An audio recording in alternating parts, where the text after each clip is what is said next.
really enjoy this piece, which the composer says represents the many qualities of ancient civilizations: power, beauty, intelligence, and ambition. The opening section has a driving feeling like that of ancient armies, while the middle section is smooth but still intense. Like the elegance of ancient architecture, when the opening theme returns.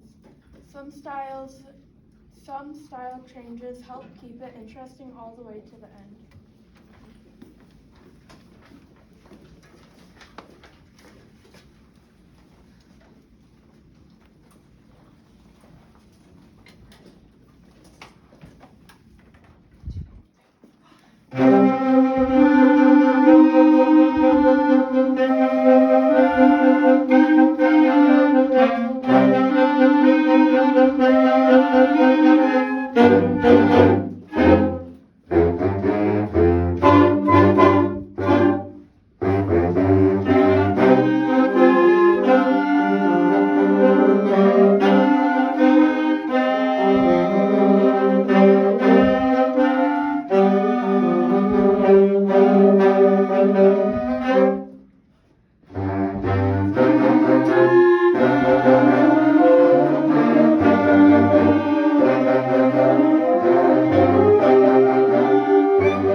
Good morning, everybody.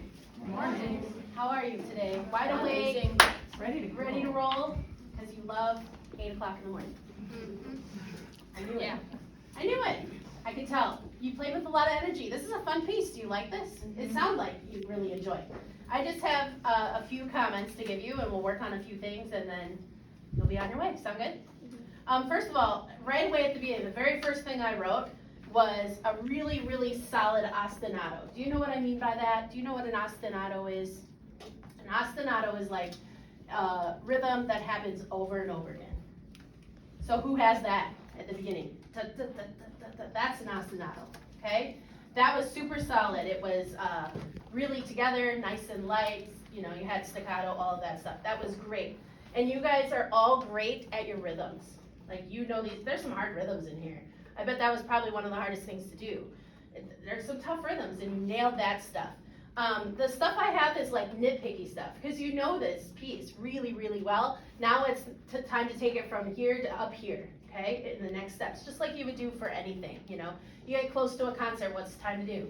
Start to do the nitpicky stuff, right? So one thing is intonation for sure. Do you know what I mean by that? Intonation, tuning, if you're in tune, right? So sometimes what happens is if we tune, we're only in tune on that one note. And it's our responsibility as musicians to know kind of, I mean, you're young, you might not know all the notes yet, but have an idea of what notes might be out of tune on your instrument. One general rule of thumb is less fingers down, that note's probably not going to be super in tune. Does that make sense? Because you don't have a lot of control. Like on flute, when you just have a pinky down, that's really hard to control, right? And then it's our job to know what to do to fix that. Like that could be, sometimes it's just adding another finger on your instrument, and sometimes it's adjusting here. Flutes, very often when you play something high, like a high C or a high B flat, that likes to be really, really sharp sometimes. And that happens all the time. It happens to me whenever I play on flute too. And you just have to know every time you play those notes, you're not going to adjust your head joint, but you're probably going to adjust your head a little bit so it doesn't get so sharp. That's like next level stuff, okay? Just kind of knowing that kind of stuff, or saxophones and clarinets, being nice and firm around your mouthpiece. If you're not firm enough, you're probably going to be flat. And so if you ever notice you're starting to dip flat, it's time to be really firm. It'll bring your pitch up pretty quick, okay? Like I said, that's pretty next level stuff. You had great contrast between like this beginning, like very articulated, loud, you know, section, and then it went to like this piano beat section. And it was great, total difference. Like you had this very articulated, accented staccato thing, and then you had this smooth and legato middle section. That was great, great contrast. I have a feeling some of you might want to do 97 again, because our counting was just a little wonky, just a little bit wonky. Would it be easier to get into it, like start at 89, rather than starting like pick up to 97? So let's do that. So here's what I would love to hear you do at 89. Everybody has the same thing, right? So can you try to put more emphasis on the notes that have the accent on it? Da, da, da, da, da, da, like that. I don't care if right now it's like obnoxious, like really. I want to hear more emphasis. I don't mean play really loud, I mean emphasis. Da, da, da, da. Can you just say that? Say it, just the same I did. 2, ready, go. Da, da, da, da. Now play it. 1, 2, ready, go. Try one more time. Try one more time, and a little less emphasis on the notes that are not accent. Okay? Da, da, da, da. 2, ready, go. That's it. Now do that every single time you have an accent. That makes you think a little harder, right? All right, let's start 89, and we're gonna do 97 again. Here we go. 1, 2, ready, go.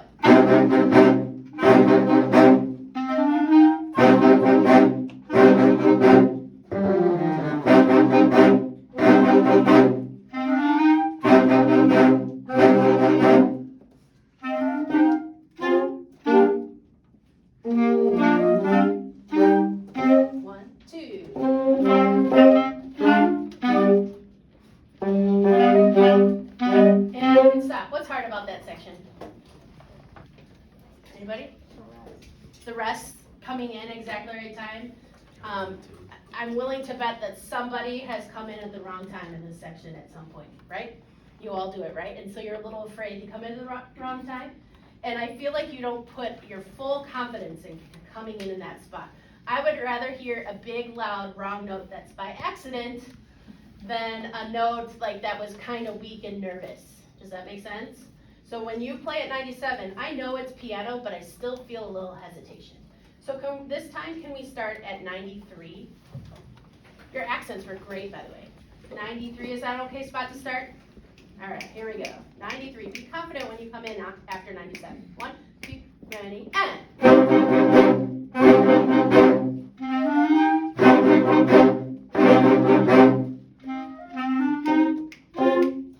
1, 2.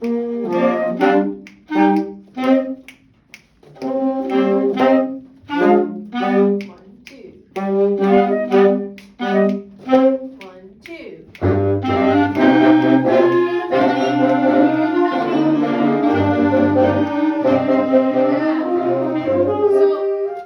What's the loudest instrument in this room right now? Probably bari sax, right? Or you could even argue all saxophones are probably the loudest. And look how many there are compared to other sections, right?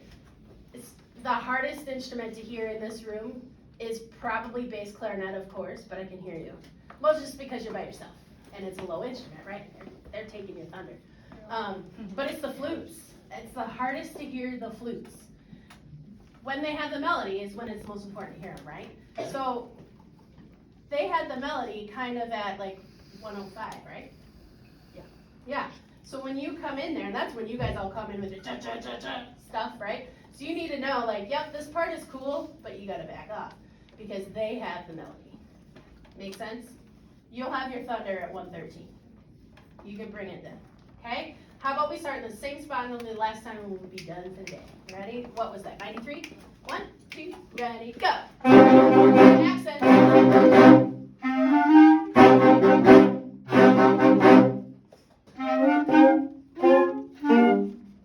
Good, Tim.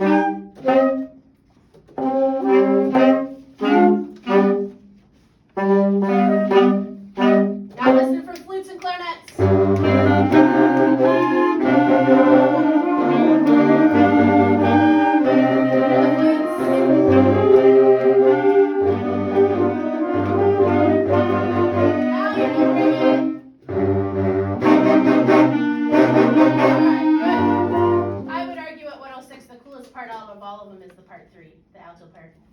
That's the coolest part of the whole thing, but they actually had the melody. You have sort of had the counter melody. I thought your volume was great. Just be careful in the back there. You're going to carry no matter what because you're playing low notes, right? It's going to carry. You can play piano and be louder than flutes. So just keep that in mind all the time that you got to hold back, especially in that moment. Okay? Great job, everybody. Thanks for playing today. Thank you.